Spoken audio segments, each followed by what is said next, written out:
I have my phone with me here today because I can see all of my slides, and it's just going to help me with the slides that you're seeing. So it says Jaime Koebel, but I got married almost 1 year ago, and the 23rd is my 1 year anniversary, and I'm actually Jamie Morse.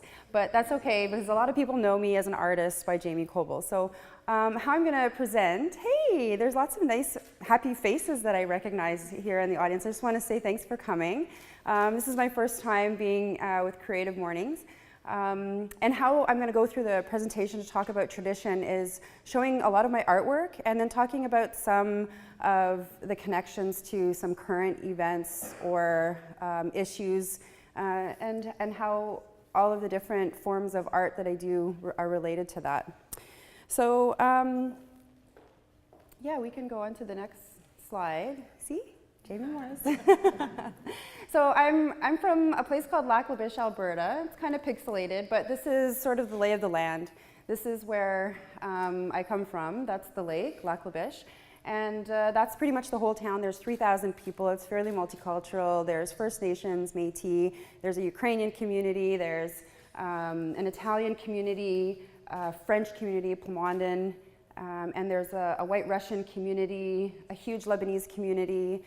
And this is all like 3 hours northeast of Edmonton. So there's these very diverse communities in a very small area, only 3,000 people. When everybody comes together, the town swells to about 6,000. But even though there's a pretty diverse community, it can be pretty much in silos. So I'll go to the next slide. This is my cute little grandma. She's German. She's from Nidopin in Germany. And she moved to Canada when she was 12 years old. And if you go on to the next slide, this is where Lac La Biche is on the map. So this is just to give you some context where I'm from. So even though it looks like it's central, it's actually northern Alberta. So that's about a 3-hour drive from Edmonton to Lac La Biche. You can go on to the next slide. That's me. Do I look like Baby B? Baby B is my son, Blaze. He's somewhere around. He's sporting a nice little, there he is back there. He's sporting a nice little vest, and he's nice and content and quiet in Ember's arms. And he's there to be my model today for some of the artwork that I've done. Next slide. This is me and my family. Very different, right? So as I was saying, my grandma's German, my mom's German. I grew up in a German household with a German stepdad in a predominantly Aboriginal town. And my upbringing was a little bit different. So these are my brother and sister that I grew up with, and their biological dad is also German. So next slide. This is my mom. Next slide. This is the farm that I grew up in. So my grandma came to Canada. She moved to this little farm in a place called Cragen. And she was really well liked. Partly she was a bootlegger for a while, so she had a lot of friends. She was in between a Métis community and a First Nations community, and she was asked a lot to come into the communities, and she was probably one of the only white women who was asked to come and spend some time in the sweat lodge ceremonies and some of their Métis ceremonies. And here I was the only Native child in the whole family up to this point. In fact, my birth certificate to this day says father unknown, because my grandma and my mom thought it would be safer for me to not have an Aboriginal father listed on my birth certificate. But I came out looking pretty brown, and so they couldn't get away from that. And it's shaped my identity. It's shaped who I am. It's shaped how I celebrate and have traditions today. Why am I identifying more with Indigenous traditions and ceremony than, let's say, German? So the next slide shows what the house looks like now. That's in October, the last time I went there. So I was really sad to see it down, because I have a lot of memories of being on the farm. And one of our German traditions that we celebrate is that we open all our Christmas presents on Christmas Eve. Okay, so that's cool for my kids. They like that.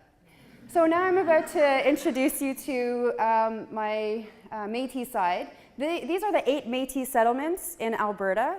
So there's one way up northern Paddle Prairie, Peavine, Gift Lake, East Prairie, Buffalo Lake, Keegan, Elizabeth, and Fishing Lake Métis settlement. And they're recognized by the province of Alberta, so they have that great relationship with the province. Recently, their provincial organization signed an agreement with the Crown, so there's going to be some interesting developments happening there. But Buffalo Lake Métis Settlement is where my dad lives right now. And that's where our territory is. That's our land. So if you go to the next slide, you'll see my grandma. And she was a really strong woman. She's standing inside her fishing boat. She was a fisherwoman beside her husband, who was French-Canadian. The next slide shows you a picture of my dad. And this is like typical Métis man. Mustache, the Métis man belly happening there. And, and so that's my brother Doyle. Okay, you can laugh at this. This is my dad Randy and his brother Andy. For real. You can't make this up. So I never grew up with my dad. I met him when I was about 5 years old. And I started to see them around town. So this is Lac La Biche. I grew up in the same town as them. But my dad is a residential school survivor. My dad is also a 60s scoop survivor. He was scooped up in 1969 when my grandma that you saw on the last slide, my grandma was murdered at the age of 36. Once she left her abusive husband, moved to the city, she was one of the first people in her whole family to leave. And it was within months that she was murdered. So after that, that's when all of the 7 children were split up and they were put into foster care. So the next slide shows you, this is a little video. I don't know if you can play it up there, but this is a little video of going home. This is on Beaver Lake First Nation, and this is part of where my dad has agreements with the local First Nation as a Métis guy to fish. So again, this is northern Alberta. I just wanted to show you like a little lay of the land. This is in October, and this is me and my sons. I have two sons, but it's like I have a son and a baby. And I have 2 daughters who are 17, and my son's 15, and of course Blaze is almost 6 months. So this is backing up into the water there, and so that's the beginning of our lake. If you go into the next slide, you'll see. You can play this clip too, and so this is what we do to set the net. So I'm setting you up for this is where I grew. This is like kind of the area where I grew up. So press play, and you'll be able to see what it takes to get this lovely piece of art that you see on the table. So I'm showing you this process. This is our tradition of fishing. This is our way of life. This is how my dad survives. If you go into the next slide, you can press play here. That's my son. So I took him out of school, and he's going in slow motion because it's dramatic. And he's getting out of the boat, and he's just showing you that he wasn't having a great time in school. And so I worked with his teachers to say, look, it's not working for him. Can I bring him home, and can he do assignments based on fishing? And so we had this really great experience where he got to learn how to make nets, set nets, be able to learn how to get fish, learn how to approach and talk to elders and be patient and have our traditional foods. And so all of this became valuable. You know, it was valuable before, but it gave it some solidification, I guess, in terms of value when his school said, yes, you can go home and miss a week of school and do assignments based on this land-based learning. So the next slide, this is our sort of territory. So my dad has to keep these maps in his house, and it kind of is a way to teach my son too. You know, this was great for his geography class, so he can, bring in things that are relevant to him.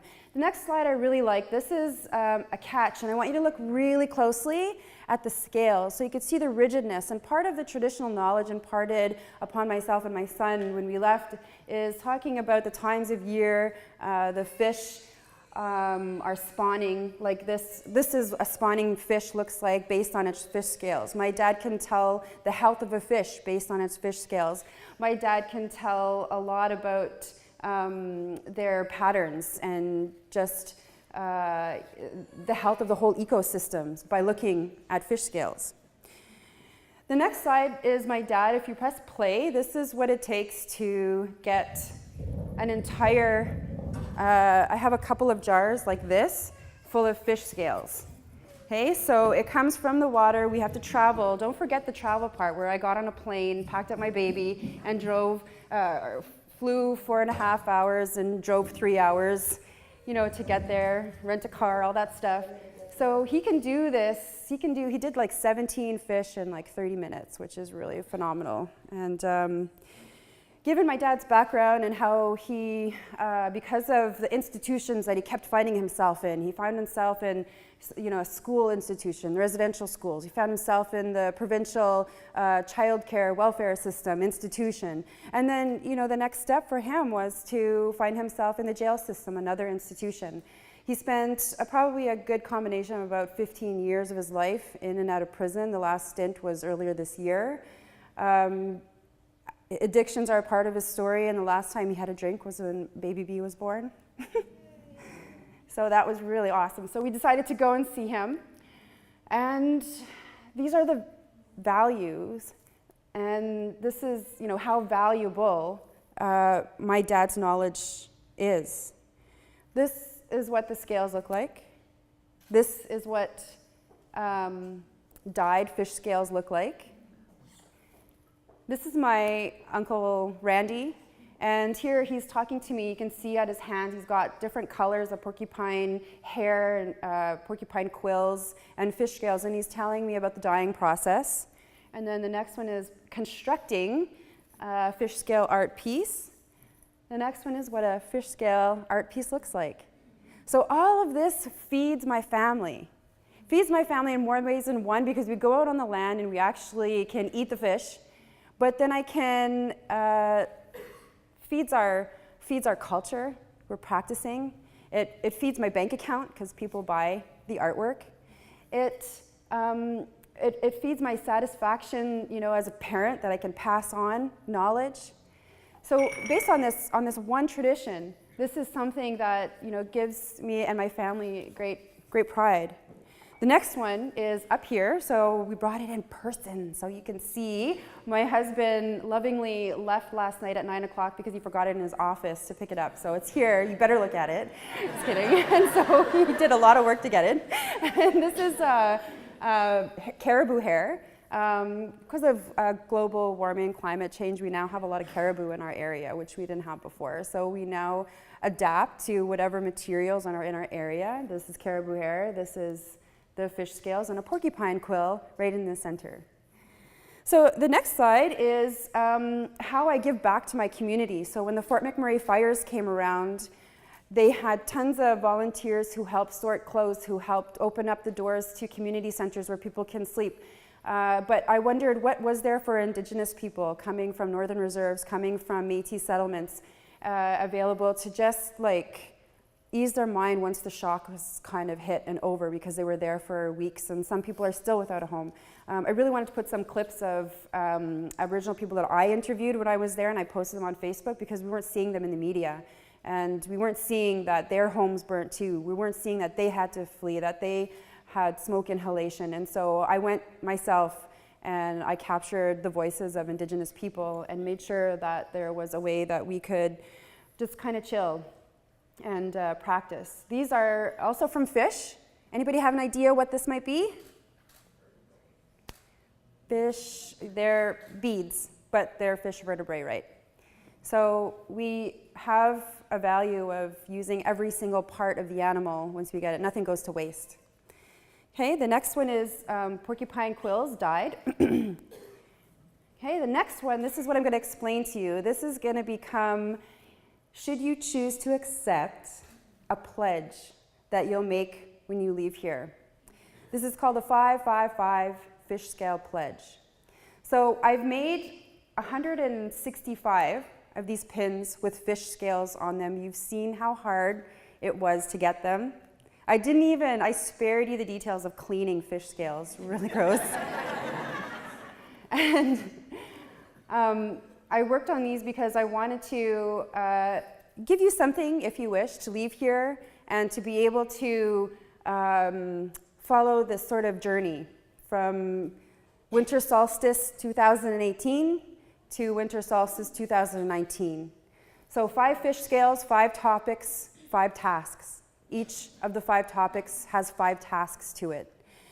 There's a Facebook site that I created called the 555 Fish Scale Pledge. If you want to know more about it, grab a fish scale pin, go online, check out all of the details about what I'm talking about. So each of the topics will be First Nations, Matey, Inuit, truth and reconciliation, and you. You're one of the topics.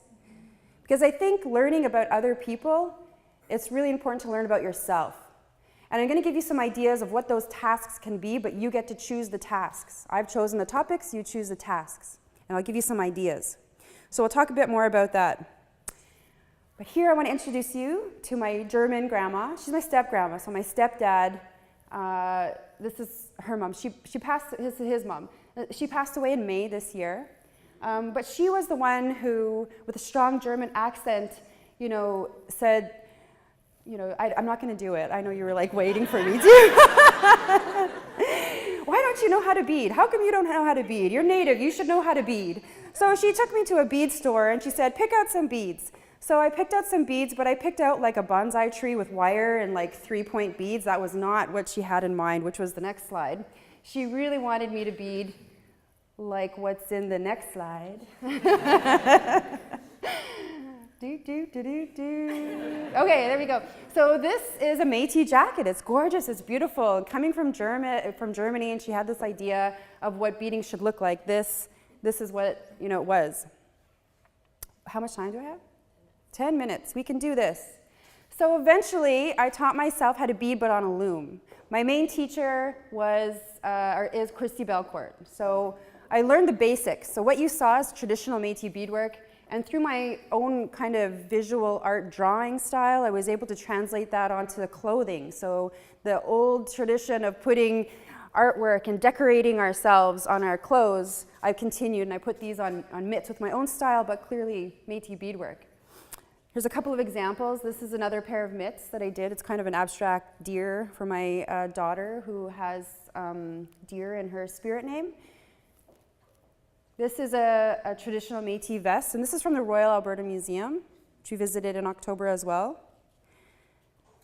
And this is Baby B, and he's wearing his vest today. He had a welcoming ceremony a few weeks ago, and that is also our tradition, is to welcome all the new babies. We hold them, we look in their eyes, we tell them how much they're loved, we make promises to them, and we do this in front of other people. We had Algonquin elder, or Anishinaabe Algonquin elder Simon Brockpe come over and kind of just guide us along the teachings of this territory. So part of my job, I feel, as a person who's not from this territory, is to learn about what are the traditional protocols of Anishinaabe territory. And so that's why we had Simon Brockpe to guide us along there. That was, just because I'm Indigenous, it doesn't mean I automatically know every Indigenous territory, every Indigenous community, and all the protocols that go along. I still have to respect this land too. So the next slide is Baby B and Grandma Gordon, one of our Métis elders. And the next one is a pair of vamps. So I brought some vamps here that are almost 100 years old. So they have a nice little sign that says, please don't touch. These ones, however, are made because during 2015, Walking with Our Sisters, actually started even before this, is a commemorative installation honoring missing and murdered Indigenous women. So to me, this was very personal for my grandma. I had my own story that is in a publication in 2016, I think it came out in Ottawa Magazine. So if you want, you can search for that story. Here's some more beadwork. We like to decorate our artists. We decorate our community, our people, make them feel really strong, make them feel really proud to be Métis. So this is Amanda Rayome, who's from Ottawa, now lives in Toronto. This is a detail of her guitar strap.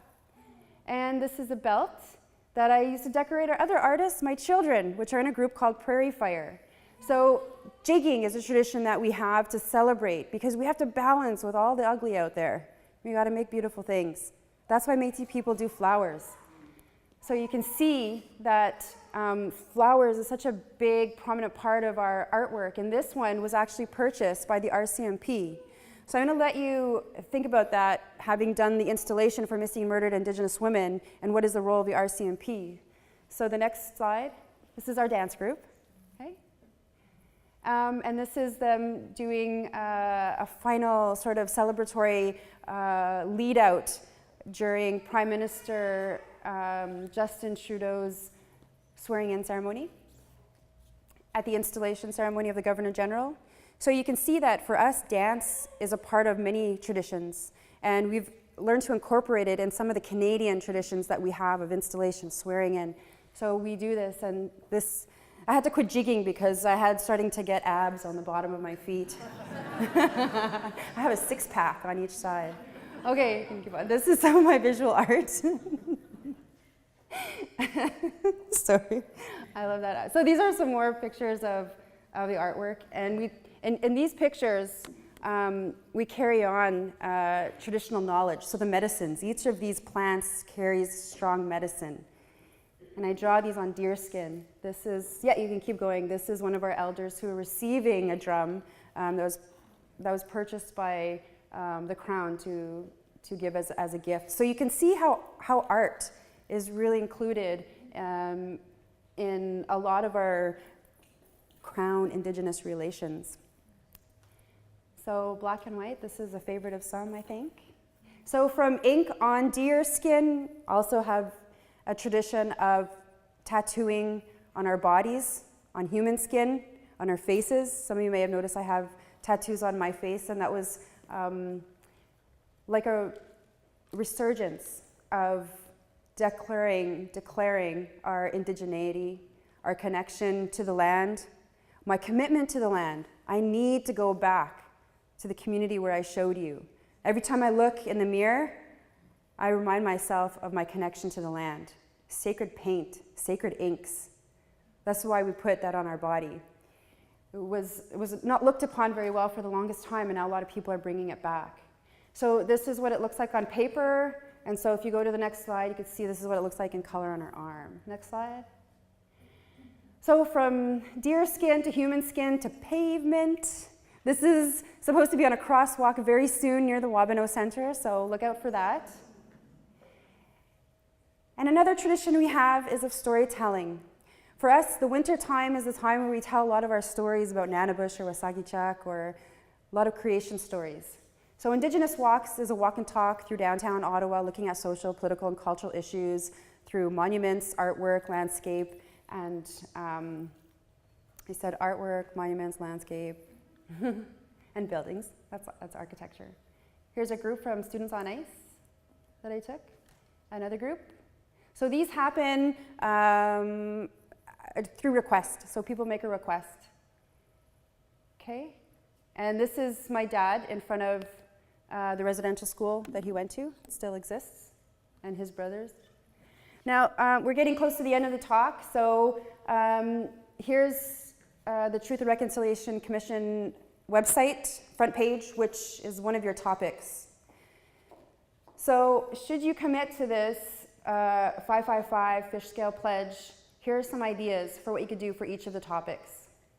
The next one, things to do for the fish scale pledge. So remember, 5 tasks. So these are like task-oriented type of things to do. They're not like passive, okay? They're really, go to your boss. Do you have Indigenous awareness training? Why not? Do you think you need it? If you don't, why not? You know, are you working in human resources? You think you don't need it? Actually, that's probably the most important place to have Indigenous awareness. Finance? Absolutely. Why do we pay elders?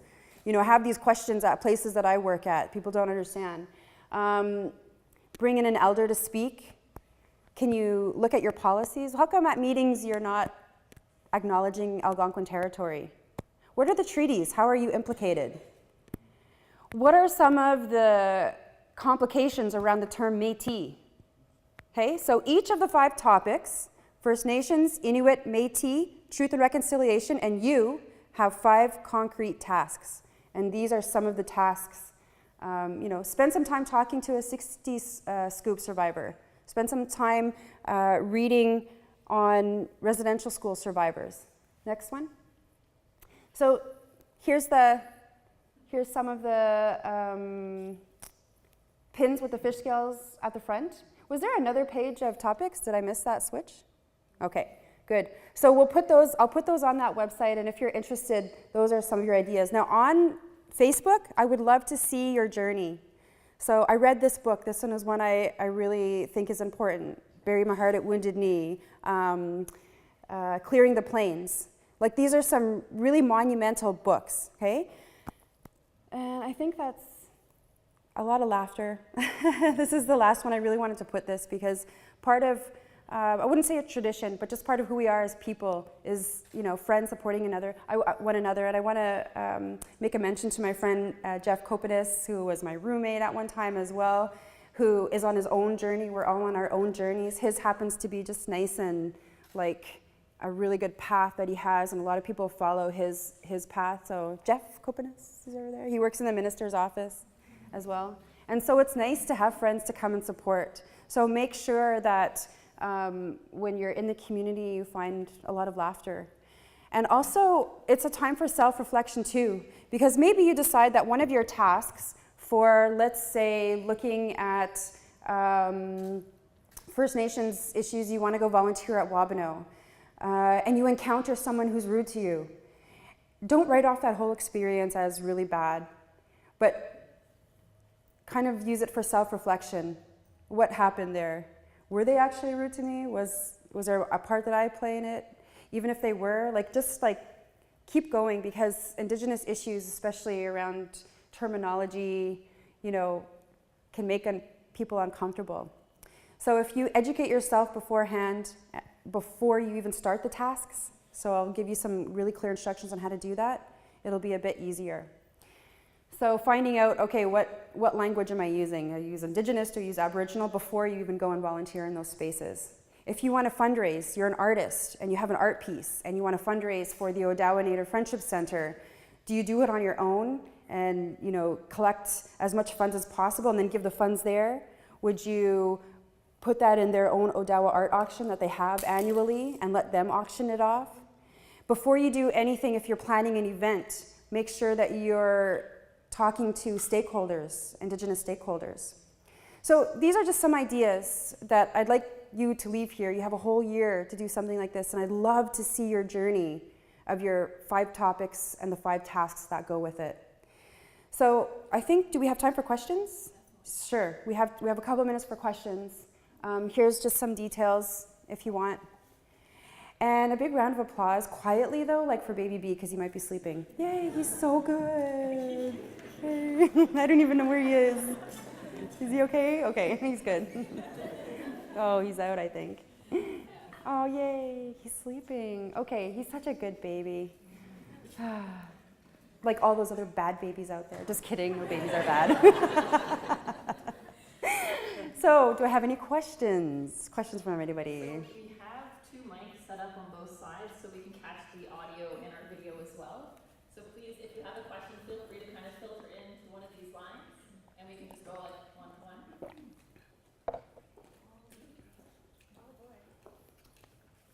Hi, Jamie. Hi. I brought an offering for you for speaking today. I'm just such a big fan of what you do. Also part of Feminist Twin, so we just Oh, that's you, great. Yeah, I really just love the way you decolonize Ottawa, and you do it in such a meaningful way. And I'm also part of Minwashin Lodge. I've been accepting donations, so thank you, CreativeMornings, and all you folks for donating to Minwashin.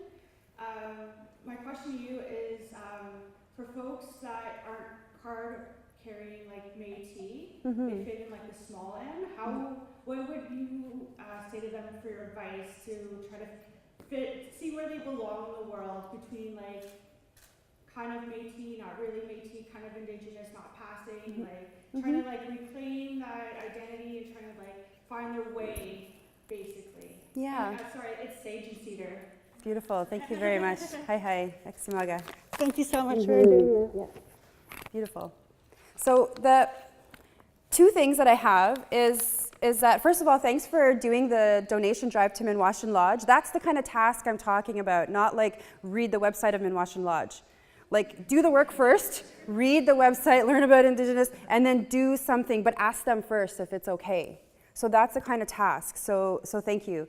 For the big M, little m, Matey, for those who do the pledge, and one of those colors is the Matey, you're going to find out how complicated the word Matey is. And that would be my task for Matey for you, is to figure that out for yourself. You're like, damn it, that's not the answer I wanted. But I would say, to give you a hint, is that where's your land? Where do you come from? Is it the Red River? Is it northern Alberta, like where I can connect my land from? And who are the people there? Do I actually have Mohawk ancestry? Do I actually have Algonquin ancestry? Maybe I should be talking to First Nation Algonquin people or First Nation Mohawk people. You know, maybe that's where my path is, and it's not Métis at all. So that's my advice. Yeah. Yep.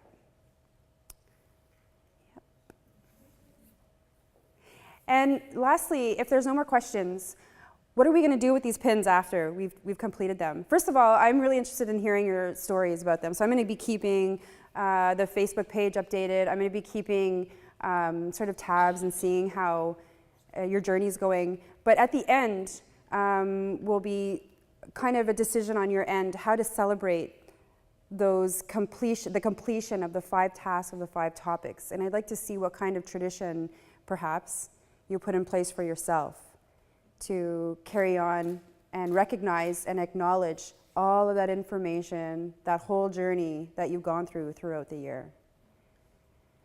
So that's all I have to present. Thanks for coming out this early. I know, to be honest, I would have been like really happy if it was creative noon times, but we made it out here, and I'm just thrilled to be able to come out and share with you our tradition. And please don't call me the fish lady, it's not cool.